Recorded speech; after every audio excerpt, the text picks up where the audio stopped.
We'll start with you, Mr. Ganjei. The committee has received multiple letters from criminal defense and civil rights attorneys who's litigated against you. Each of them praised your professionalism and the fidelity to the law. Several members of this committee and their staffs have also worked with you during your time on Senator Cruz's chief counsel. Both as a prosecutor and as a Senate staffer, you've had to work with people who disagreed with you to serve the American people. So this may seem like a softball question, but your answer will kind of tell us how you will approach it as a person with a robe. What lessons will you take from these experiences to the bench? Senator, I think the single most important thing in the way that the court treats any litigant is to treat them with respect.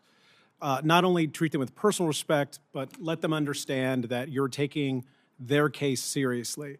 I think it's tempting to treat a case maybe as a routine matter. You see, hundreds of these, this specific type of case a year, but to the litigants in front of you, it's the single most important case of their life. And so if fortunate enough to be confirmed as a district judge, I would approach each legal dispute with care, with attention, and I want everyone to walk out of that courtroom. They may not win, but they would feel that they have been given their day in court. Thank you. Now to Mr. Foulkes. You've had a long career as a local and federal prosecutor, even including being a U.S. attorney. You've received many awards for your service, and you've tried over 20 cases to verdict, I've been told. Can you explain your judicial philosophy and how your experience as a prosecutor has prepared you to serve as a judge? Thank you, Senator. My experience as a prosecutor has meant everything in preparation for this moment.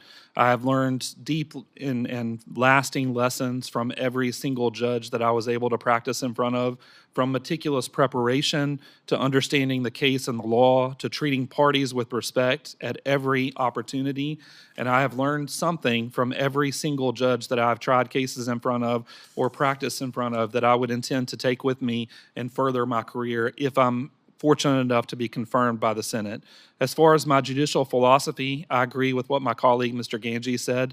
It is so important for a judge to be the most prepared individual in the courtroom, and it's so important for a judge to correctly identify the applicable law and to correctly find the proper facts and the true facts, apply the law to those facts, and make a decision that is independent and that is fair and just, and that demonstrates deep respect for the law. And I think that would be the judicial philosophy that I've learned throughout my career as a prosecutor that I would take with me to the bench. Thank you. Thank now you, to Mr. Peterson. You've spent nearly 15 years in public service at the Alaska Department of Law. You now serve as Assistant Attorney General in the Natural Resource Section. Please tell us how your career has prepared you for the unique type of cases that you would preside over as a federal judge in Alaska. Well, Chairman Grassley, as Senator Sullivan mentioned, Alaska has many federal statutes that are specific to Alaska.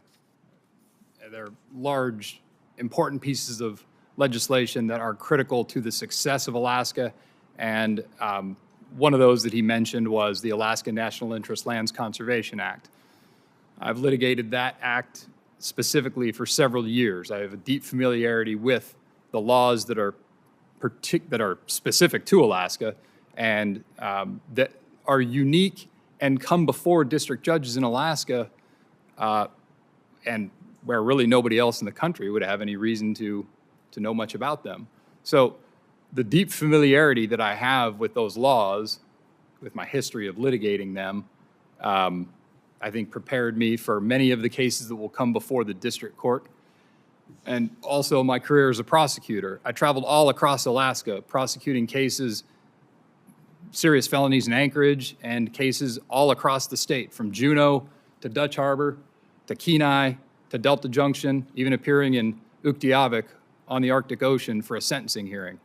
So I have a wide cross-section of experience in the arenas that are likely to come before the district court, and hopefully I'll be able to preside over those matters if I'm fortunate enough to be confirmed. Thank you all very much. Now, Senator